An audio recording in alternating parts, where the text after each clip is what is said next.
All right. Hello, everyone. We're so glad you were able to join our online event today with Brianne Boldrin. I'm Valerie, a freshman at Duke. I'm Annie, I'm a sophomore here, and we're so excited to have our Shiro Brianne join us today. So, a little intro on Brianne. First of all, she is a data scientist at IBM, a global information technology company focused on providing hardware, software, cloud-based services, and more to a variety of different clients. She started off at Stetson, I hope I'm pronouncing that right, where she balanced her BS in applied mathematics with her time on women's cross country. Yeah, she went on to receive a BBA at Stetson, followed by her MBA in organizational analytics at Elon University. Today, she's working on a cognitive pricing tool at IBM, analyzing data and using her business background in the data field. During her time as an undergrad, she worked as a research assistant and even published the impact of ICT and big data on e-government at the Second International Conference on Advances in Big Data Analytics. So for the live portion of this event, we'll be asking some moderated questions with Brianne. And at the end, if people have questions, they can feel free to just jump in. So let's get started with some questions we've prepared for you. So first of all, can you speak a little bit about the experience transferring from an intern role to an official management position at IBM? And what was the biggest challenge you might have faced during this period? I know this is something that a lot of college students are thinking about as we are getting more intern experience and thinking about how that might translate to a full-time role. Sure, great question. And I would say my intern experience helped me prepare to easily migrate from a full-time role or from an intern role into a full-time role. I was very lucky because when I was placed on an intern team and given a project, it was actually a real project. And I didn't know that my time on the project would extend post-internship. I thought, hey, this is cool, this can make an impact. And as we worked on it, we realized there was a lot more work to be done. So graciously and luckily, we did a great job. And my manager offered us full-time positions, and then we were able to transition through a co-op, which is something that many workplaces have available where you can work remote or even from the office while you're taking studies. So my senior year, I worked part-time as a co-op throughout the year and then joined full-time in June. Some of the biggest differences working and becoming full-time were really related to my time schedule. You guys probably know when you're in school, you're used to working at many different hours of the day, right? And you can have periodic breaks throughout the day. So my biggest adjustment starting full-time was actually getting into the routine and really a productive routine of, coming into work early for me. That's what suits me best. And then staying throughout the day and staying engaged for, a normal 8 to 9 hour day, sometimes maybe even an hour longer. That was the biggest adjustment for me, which is something you have to take into consideration when you start. It's not necessarily something you can prepare for, but it's something to be aware of and to really be aware of efficiencies and how you can better improve how you work when you start. Yeah, for sure. I was actually just talking with someone today about the 8-hour workday difference compared to like the college difference, and it's pretty like a dramatic lifestyle change. So yeah. But I will say, yeah, definitely. It's different, but in some ways it's better because most days I can close the computer at 5 and then transition into other activities that I like to do in my free time, which then allows me to reset. So when I come in the next morning, I'm refreshed and ready to go. Yeah, that's wonderful. So bridging off of that, I know you transferred from an intern position to that management position role. Do you have any advice for just girls who want to break into technology/engineering field? What would you tell them to keep them motivated to pursue that? So I would say find what you really love. So for me, when I started as an intern, I found a passion for data. So that relates kind of into transferring into the data science role. But I found a passion for data and data quality specifically. And I really dug into some parts of the data that I didn't understand and the process that I didn't understand. And others around me in some cases didn't understand themselves. And me digging into that and really being excited about learning made me a subject matter expert in my own way in this field, which over time has allowed people to trust me and to come back to me for information, and has provided me with opportunities I wouldn't have otherwise if I wasn't curious and excited about this one aspect. Also, I would say get a mentor or mentors. I have, and I know that maybe is something you'll ask me about later, but I've surrounded myself with multiple mentors at different stages in their career. So initially it was, I was really looking for people at one stage in their career. And what I've learned over time is it's great to have people who are 5 years, ahead of you, 10, 20, to have that variety because they can give incredible advice in terms of what you need to do to get where you really want to go. Awesome. So you mentioned that you kind of transitioned more into the data role as you realized you had a passion for it. I feel like a lot of technology roles, when we hear about them, they're mostly like software engineering based, and data science is a little bit less visible to some people. But would you be able to speak about a bit more about what attracted you to data science and what you think is appealing about it, and also if you had experience in other sectors of technology, what your experience is with those as well? Yeah, sure. So I've learned a lot since I've gotten here. So my background, as you said, is in math. And I also have a degree in business, so both math and business systems analysis. So that really geared me up perfectly for the data science track. But in school, and when I came first to work at IBM, I was much more geared toward the business process side of things. So I worked primarily as an iteration manager and a proxy product owner, and also a business analyst in some ways to a team. So I worked with developers, and I didn't do much developing myself. I did a lot of the explaining, coordination, planning, everything else that's needed to really help the team run and support. In recent years, as I mentioned, as I started digging into that project, I learned a lot more technical skills and had to utilize those technical skills along the way. So at that point, when I really started digging into the data, is where I learned I really have a passion using my math skills to become more technical. And I was able to kind of transition into a more technical role after voicing that interest with management and others. Yeah, definitely. That's so good. So good to hear that. So I know, just looking from your bio on LinkedIn, that you were very involved as an athlete. You're a runner, a cross-country runner, and a competitor for the, I think, Atlantic Sun Championship. Yeah. I hope I'm saying that right. But yeah, and you were just very involved. So was there ever a conflict between your passion for athletics and your love for data science and technology? And how did you seem to balance between the two? Because I know, like, all of my athlete friends, they say like their sport is their life. So how did you find that balance? So could you speak a little more about that? Yeah, that's a great question. And it doesn't have to be sports related, because I know this can come up with others in other areas.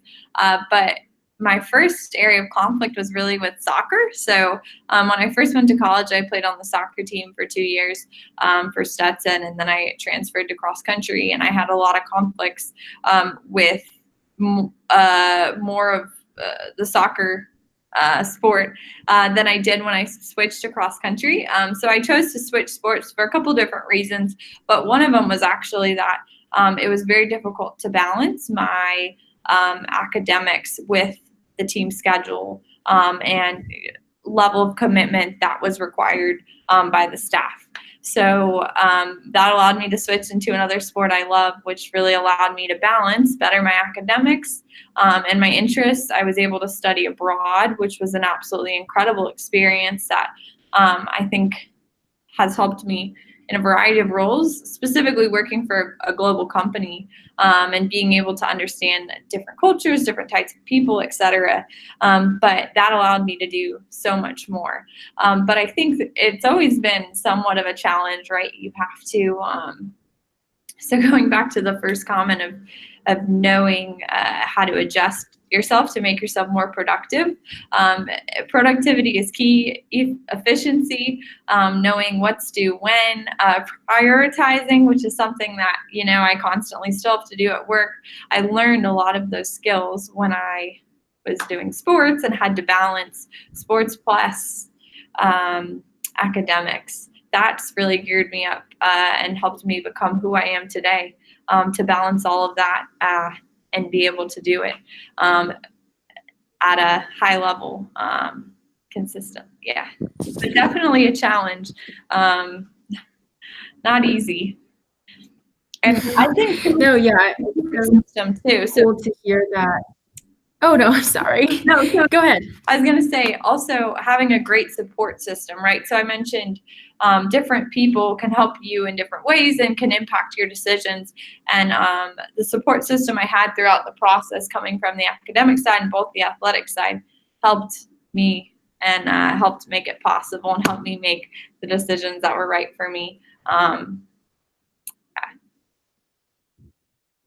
Yeah, it's cool that you were able to, I think, receive a lot of skills from athletics, and that you were able to apply them in a workspace, even though they're so kind of very different.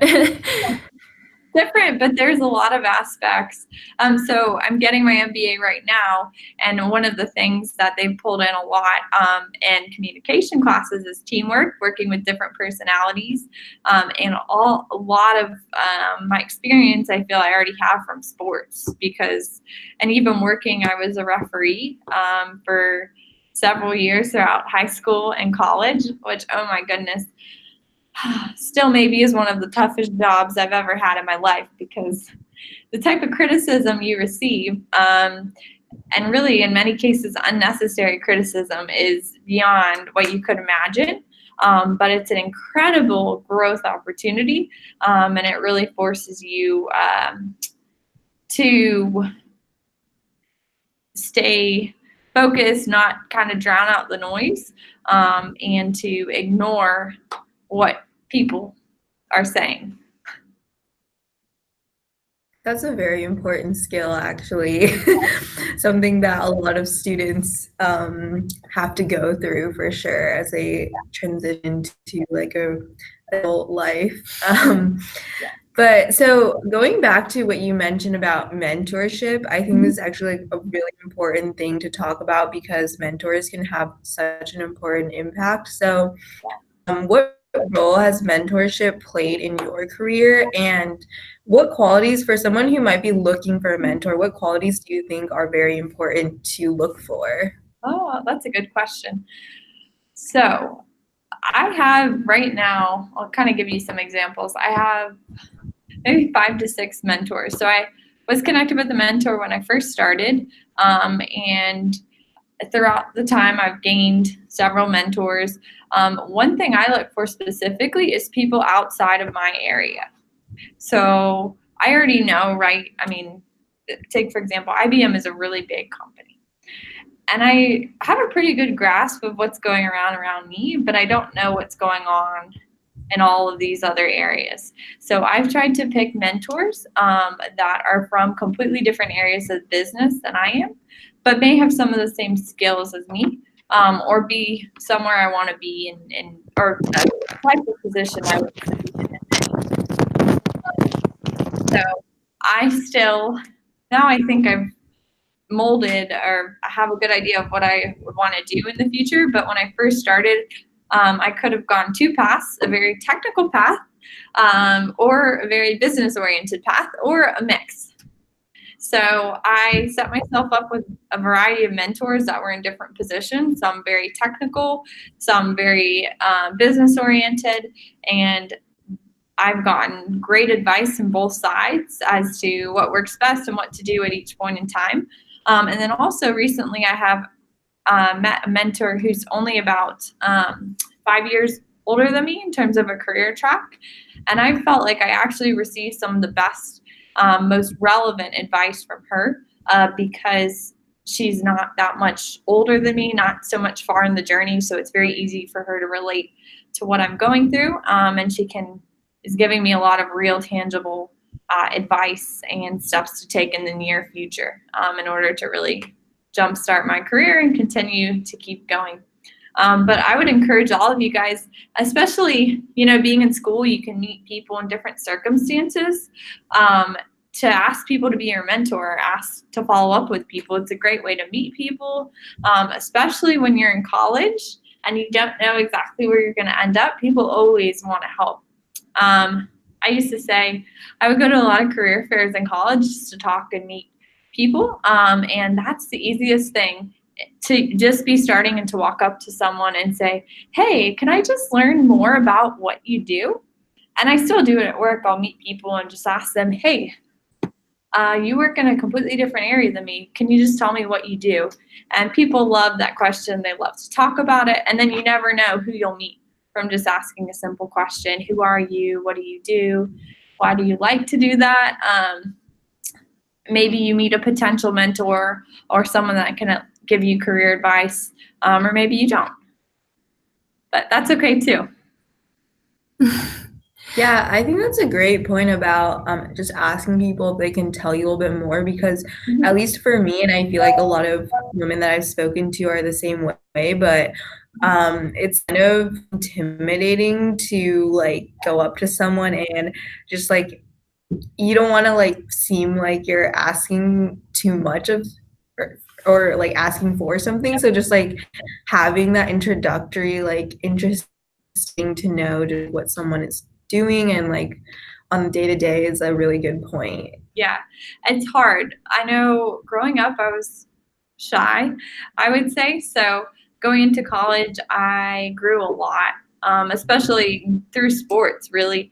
I think primarily in working that position as a referee, I became a lot more confident in what I was doing, and less worried, like I said, about what others thought or would think. And I became a lot more curious. I would ask a lot of more questions in the classroom, which really helped me for data science, coming and applying my curiosity into the workplace. I think it's helped me do a better job at my role, because I get something, I ask, well, where did this come from? Are there any concerns you have with it? Why not? And asking those questions that some people may not ask, which creates a better relationship with the person you're talking to, and it provides a better understanding for you. So never be afraid to ask questions. And once you start asking, it gets easier, right? So you go to a career fair, you walk up to one person, it's really hard the first time, and then the second time is easier, and then the third is even easier, and then you guys probably have mock interviews at school. Do you have those? Yeah. Sign up. They're great. That's such a great way to network and to practice. I did them every semester. They had them at school, and you get to be really good at interviewing. And a lot of times people will keep your resume, and sometimes even one time we were very close to Disney in Florida at my school. So they had connected me with someone who was working as a data architect, really, or a DB, more in the data architect role at Disney. And someone conducting the interviews said, wow, you're really interested in this. Well, I can connect you someone. And I had an hour-long, really interesting conversation over the phone. Was very nervous at the time, but an awesome connection just through doing a mock interview, right? Something where you just expect to get interview feedback, and then you get so much more sometimes. Yeah, it's definitely amazing how one thing can just easily lead to another, and you find yourself with a job or something even like bigger than you ever imagined. Yeah. So that's amazing. Speaking about career paths and just tracks in the future, where do you think you'll be heading for that? And how do you think your perception of the field has changed since you've gained so much experience throughout the years? And are there any goals that you're sort of set on completing in the next few years? Yeah, great question. So as I alluded to earlier, I've done a lot of research over my past 3 years of deciding if I wanted to go down a more technical route and become, so at IBM, really the ultimate technical goal would be to become an IBM fellow, or someone of that stature that has expertise, solid expertise in one area, or a distinguished engineer. Distinguished engineer is really the highest level you can get to on the technical side. And the business side would be an executive somewhere in the organization.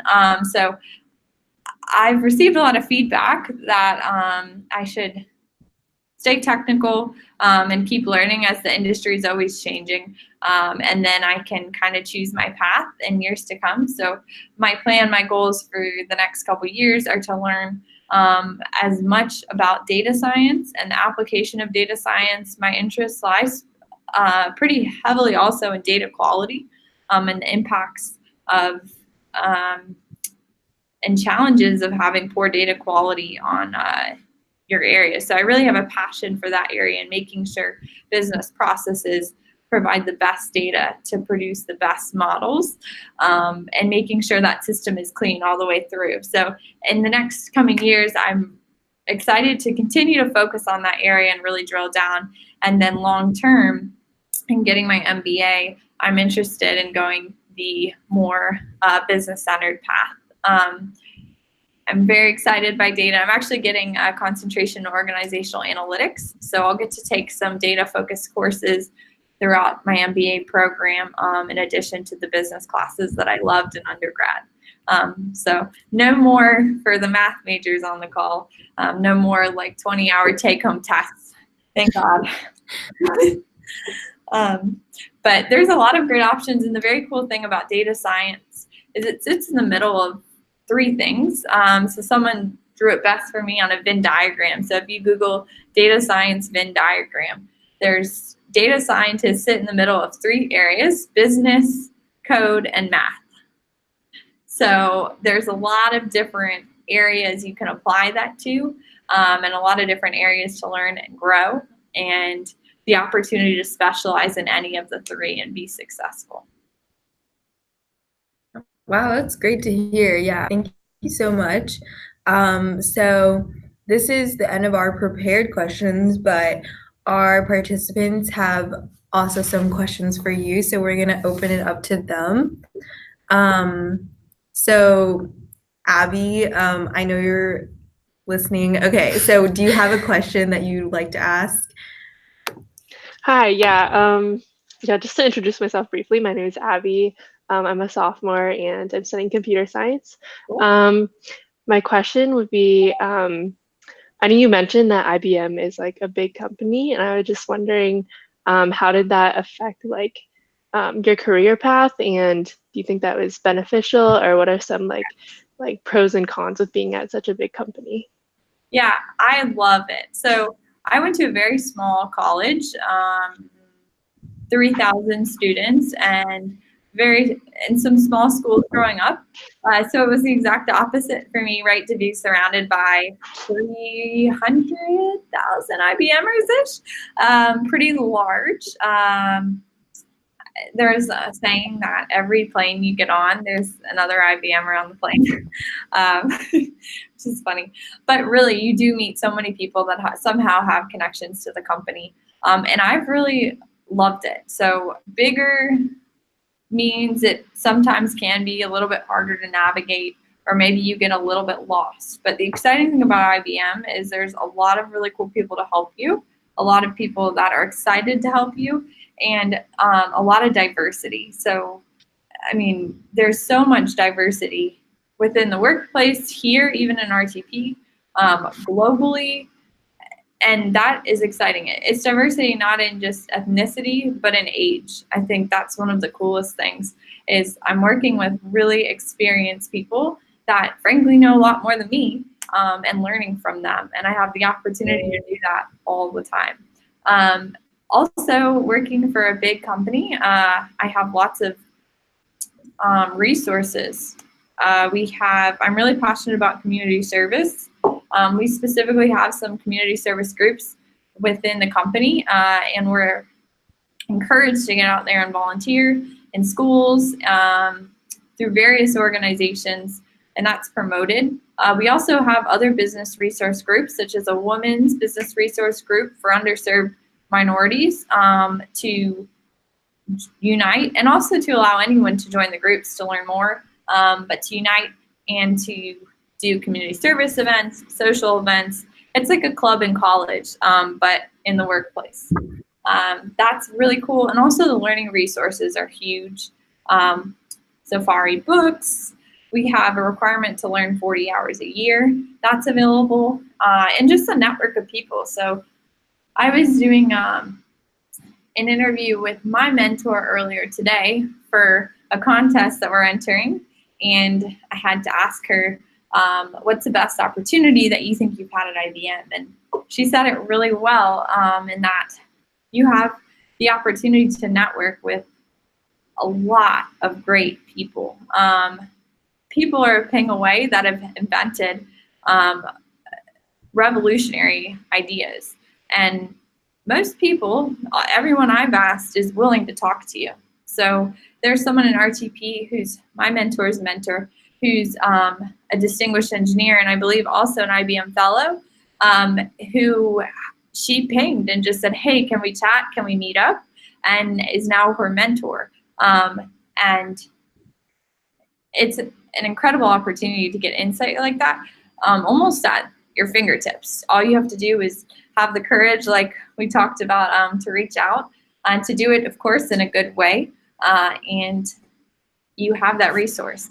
So that's been the greatest benefit for me, is the opportunities and that I'm provided at my fingertips. You may have to look a little harder for them because it's big, a lot of opportunity, but once you find them, they're there.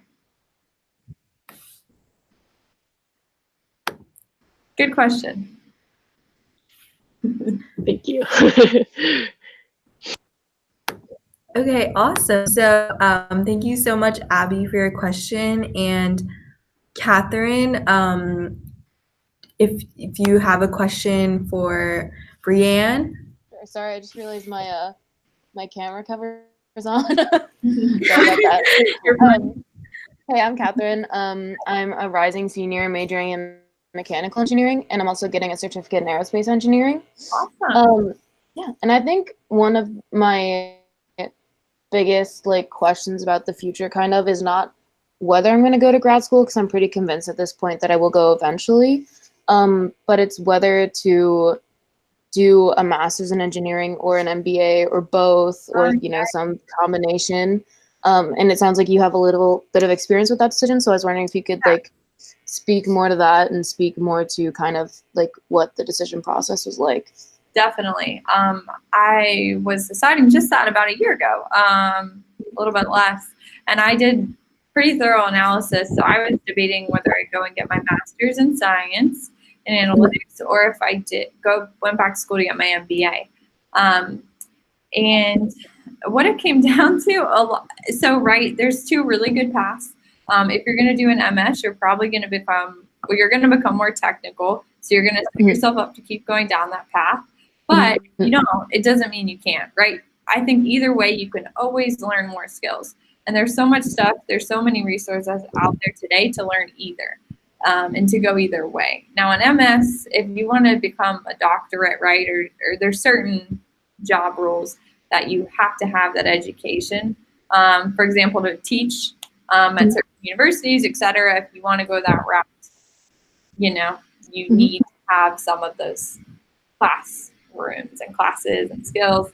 But what I found really excited me was not the math classes, but the business classes, the classes that involved putting together techniques and bringing that together and using some of the tools, but also pulling in the business aspects. So using technology tools. So I'll take classes. I haven't taken them yet, but I know I will.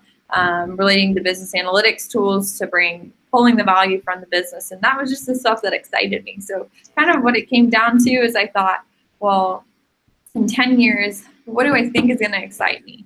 And I might be wrong, to be honest, which is okay. I can still go back to school, right? But I thought, this is what I'm excited about. And this is what I'm actually going to enjoy going to class for, because if you enjoy going, you're going to learn more, right? You're not going to be like, oh, I'm dreading class, because then you're not going to get as much out of it. So I'm really happy with my decision. I love going to class. It's exciting. It's fun. Yesterday, I have like an assignment due on Sunday, and I stayed up till midnight working on it just 'cause it's kind of fun. I wanted to finish accounting stuff. But I would encourage you to work for a couple years if you don't know. Like, don't go straight to school. Work for a couple years, get industry experience, and that will make school all the more meaningful when you go back. Because having worked for a couple years and going to get my MBA, I feel like I'm learning so much more than when I was learning business in some of the same/similar classes in undergrad, because I've had experience and I can think in my head, right, when I hear something, oh, wow, I could have applied that technique. And also, I can come to work the next day. That's kind of a benefit of doing a part-time program, is I can come to work the next day and apply what I learned. So I know that depending on the type of master's you do, if you do a master's of science, there are some part-time programs, but something to think about is many of those programs are a full-time commitment, and that's encouraged for those type of programs. And also something to think about when you choose an employer is some employers will pay for you to go back and get your education. So something very important to think about, and a good opportunity if you go back to work, because that's a very, very, very, very nice benefit. Awesome. Thank you. Yeah, well, so first, I just want to if Abby or Catherine, if you guys have any more questions, definitely just pipe in. But first, I'm gonna go through some questions that were actually sent to us by participants who couldn't make it. But they had some really great questions too. I just wanted to, one of them that I found was really interesting was, if you could change one thing about your undergrad experience, looking back, what would it be? That's a good question. So, I know. I wish I took more computer science classes. So I'm really glad for my math major, I had to take one or two, like a Java Intro Computer Science 101. And then by the time I was a senior, I didn't really have a lot of room. So I took a class where I learned R and Python. But I wish I got deeper into computer science and challenged myself in that area. I wish I had more time to do that. Because, I mean, you can find a passion, and computer science fits in with a lot of stuff, especially in today's world. And learning logic can help you in almost any position. Yeah, for sure. So another one that was sent in by our participants was, what is one time you experienced failure and how did you overcome that? Oh, that's another good one. That's a good interview question, yeah. So I would say, I mentioned I switched sports, so I wouldn't say I failed and I switched, but I would say that was something I learned a lot from, and that things weren't going the way I wanted them to. So in some ways, in my mind, I had in some ways failed, but to take that, to learn from it, and then to realize that I needed to make a change in my life, that was an opportunity I learned a lot from. I'm trying to think where I failed. See, and that's a great question.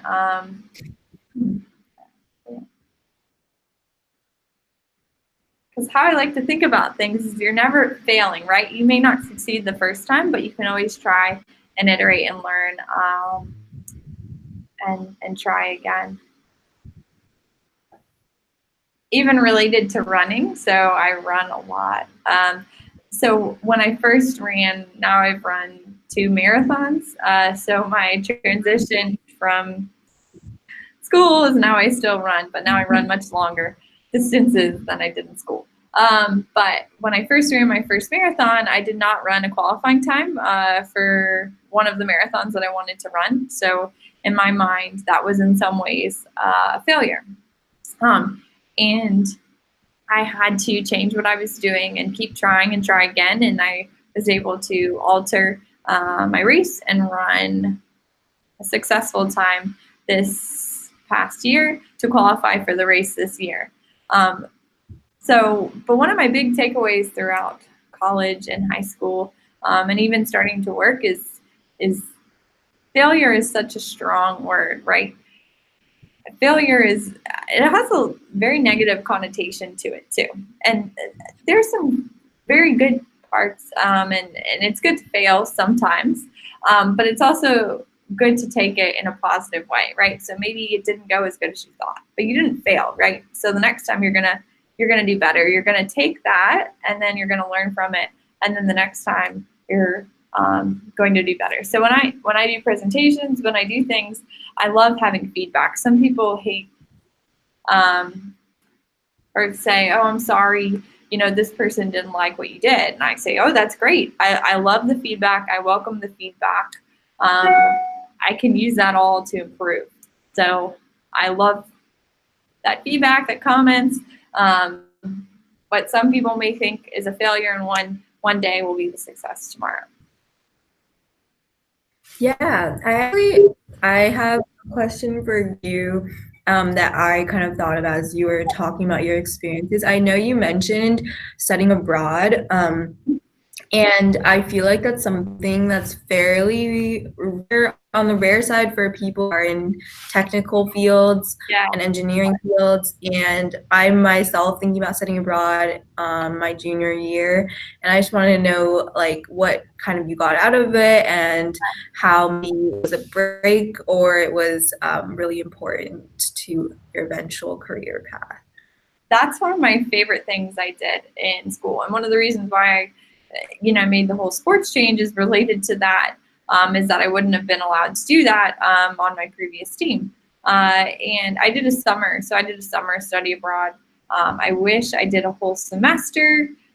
Even now in my MBA program, I just did the study abroad. They had a 10-day study abroad, which you learn a whole bunch of different stuff than you do in undergrad, because we visited businesses. And I think you learn so much because you're really put in the place of living in someone else's shoes, seeing the world from a different perspective, which for me at the time when I first did my study abroad, I'd never left the country except on a cruise.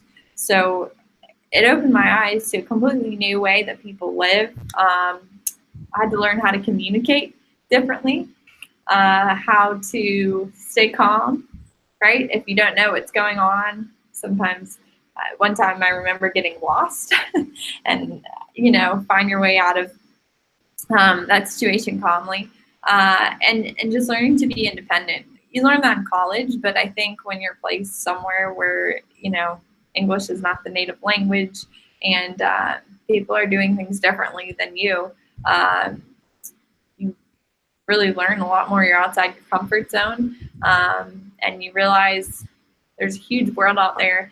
And it really excited me. I love to travel now. That's my goal. I go to at least, so far in the last couple of years, one new country a year.